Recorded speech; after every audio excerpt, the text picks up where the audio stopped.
Berdasarkan hasil observasi, kami mendapatkan bahwa yang pertama, masih banyak warga yang belum melakukan pemilahan sampah organik dan juga anorganik. Yang kedua, kurang cakupan wilayah pengangkutan sampah ke BSF dari warga RW 04 Desa Cihamplas. Dan yang terakhir, pemilahan sampah dari masyarakat di BSF untuk dikelola memakan waktu yang lama sehingga kurang efektif dan efisien. Sebagai penghasil sampah, masyarakat perlu memiliki tanggung jawab dalam pengelolaannya, termasuk melakukan pemilihan sampah untuk mewujudkan lingkungan yang bersih dan ramah lingkungan. Berdasarkan permasalahan tersebut, kami merancang sosialisasi terkait pemilihan sampah organik dan anorganik, sertai pemberian fasilitas tempat sampah organik untuk masyarakat di sekitar RW 04 Desa Cihamplas dan Bening Saguling Foundation. Hal yang melatar belakangi kelompok kami untuk memilih subtema pemanfaatan cangkang pupa maggot sebagai pupuk organik cair adalah dikarenakan hasil observasi dan wawancara kami yang menunjukkan bahwa pemanfaatan cangkang pupa maggot di BSF masih belum optimal, yang dimana di sini cangkang pupa maggot masih digunakan sebagai pupuk tabur.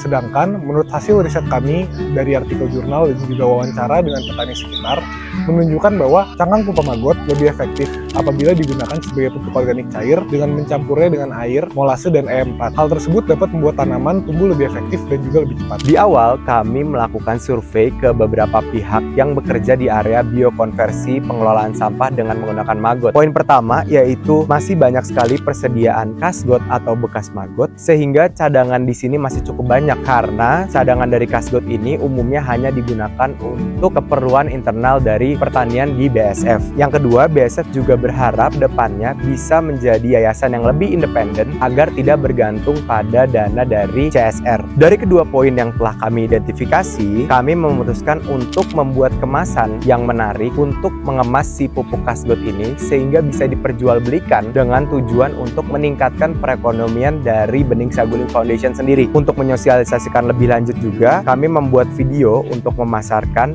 yang nantinya akan disebarluaskan melalui sosial media Bening Saguling Foundation dan juga nantinya akan di-share oleh Instagram atau sosial media pribadi dari kelompok kami. Hal pertama yang kami lakukan adalah dengan melakukan langkah observasi. Yang pertama, kami melakukan wawancara bersama Acep dan Azikri sebagai pihak BSF, lalu diarahkan kepada Bang Agus sebagai orang yang mengambil sampah di rumah-rumah RW 04. Lalu setelah itu, kami mengikuti Bang Agus untuk mengambil sampah dan memilah sampah anorganik dan organik di RW 04. Setelah itu, kami mengadakan sosialisasi untuk bertujuan supaya meningkatnya awareness terhadap pemilihan sampah anorganik dan organik. Nah, yang pertama kami kan melakukan hasil observasi. Dari hasil observasi yang kami lakukan itu, kami melihat bahwasannya banyak sekali cangkang bekas pupa maggot dan akhirnya kelompok kami memutuskan untuk mengolah itu menjadi pupuk organik cair. Nah, dalam pengolahan pupuk organik cair itu dimana kita membutuhkan berbagai alat dan bahan. Salah satu starter yang kami membutuhkan adalah E4 dan molase sebagai proses fermentasi. Proses fermentasi yang kami lakukan selama 10 hari, di mana pertama itu menggunakan galon bekas lem mineral yang ditutup dan diberi air dan juga starter selama 10 hari. Di sana kita melihat perkembangannya, kita aduk secara berkala selama 1 hari 1 kali dan melihat apakah POC tersebut baik atau tidak. Ternyata selama 10 hari kita lihat bahwa POC tersebut baik. Akhirnya kita mencoba untuk menyemprotkan pupuk organik cair tersebut kepada tanaman yang ada di BSF ini. Dan selain itu juga kami melakukan pelatihan kepada para petani secara langsung di lapang agar petani tersebut bisa melakukan hal tersebut secara lanjut walaupun kita sudah tidak di sini gitu, walaupun kita sudah tidak berkontribusi di sini, tetapi petani tersebut bisa melakukan hal itu. Setelah dilihat dari perkembangannya selama 5 hari, ternyata tanaman yang sudah kita beri pupuk organik cair itu jauh lebih baik daripada tanaman yang belum kita beri pupuk organik cair. Nah, di minggu pertama kita melakukan pengamatan serta wawancara bersama Kang Zikri, Kang Acep, Mang Dadang, dan Mang Amar untuk mengetahui permasalahan apa sih yang ada di BSF ini. Di minggu kedua kita mulai merancang laporan, mendesain produk packaging, terus juga membeli sekam bakar sebagai media campuran pupuk kasgot, serta membuat struktur dari video yang akan kami buat. Di minggu ketiga kami melakukan proses pembuatan pupuk kasgot, kemudian mulai merekam area pertanian BSF dan juga mewawancarai Mang Amar sendiri. Nah, di minggu keempat kita mulai melakukan pengemasan pupuk kasgot yang sudah terfermentasi dan atau yang sudah dibuat sebelumnya. Nah, kemudian kami mulai membuat video promosi dengan menguploadnya di media sosial baik YouTube maupun Instagram ataupun menjual pupuk kasgot secara offline. Fun fact-nya, pupuk kasgot kami sudah terjual sebanyak 4 kilo dibeli oleh rekan kami.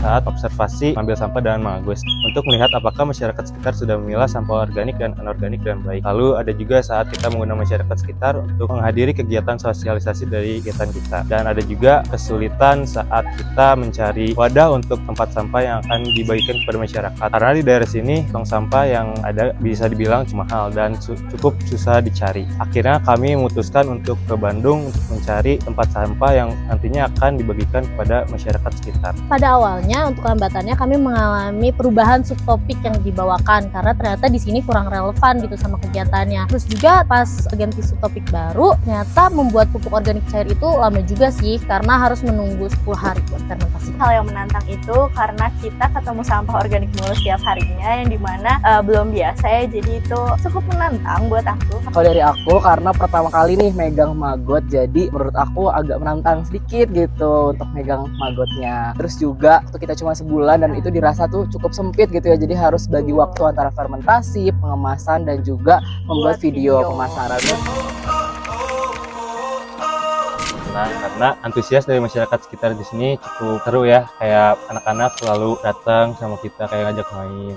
Kalau menurut aku sih asik banget, anak-anak di sini tuh selalu ramai ngajak main kita. Jadi aku ngerasanya di sini kayak hiburan aja sih. Saya merasa bahagia karena selama menjalankan proker ini, proker kami berjalan dengan lancar dan membuahkan hasil yang sangat signifikan. Dapat dilihat dari pertumbuhan tanaman yang disemprotkan oleh POC menghasilkan tanaman yang lebih baik dibandingkan tanaman yang tidak disiramkan POC. Saya sangat senang yang dimana saya bisa lebih mengenal orang sekitar dan juga menambah pengalaman saya. Serta pesannya semoga program yang kita berikan bisa berkelanjutan. Anak-anaknya ramah-ramah, baik-baik, terus sosialisasi sama masyarakat juga bagus, sangat membantu sekali ya. Soalnya kami nggak punya tempat buat sampah, kebetulan anak-anak pada bikin buat tong sampahnya, sangat membantu banget. Kalau buat saya sih kelompok AMI yang bikin POC ini sangat membantu sekali ya, karena udah ada hasilnya dari pupuk-pupuk POC ini seperti tanaman-tanaman yang sudah ada di depan kita ya. Dan ini sangat membantu perangsangan pertumbuhan dan ini cepat sekali kalau pakai POC. Kalau buat jangka panjangnya bakal terus dipakai nggak POC ini? Ya kalau memang ini bagus untuk pertumbuhan tanaman pasti saya pakai selamanya. Nah ini pupuknya pupuk Kasgot yang dibuat oleh grup Elmo dan disiramnya pakai POC yang dibikin grup Amio. Hasilnya seperti ini. Bagus. Pupuk Kasgot by Bening Saguling Kondet. Barangkali ada masyarakat sekitar yang mau membeli pupuk organik ini, pupuk kandungannya tertinggi, barangkali aja para petani di sini sudah ada, tinggal baca aja sirkulasi lainnya. Dan di sini 1 kg pupuk organik ini bisa membersihkan 5 kg sampah yang ada di lingkungan. Kelompok 151 anak-anak KKN alhamdulillah di sini bekerja dengan baik. Alhamdulillah hasilnya juga udah diperlihatkan dari mulai sampah organik, POC gitu, udah kepake ya, semoga lah jangan berstuck di situ.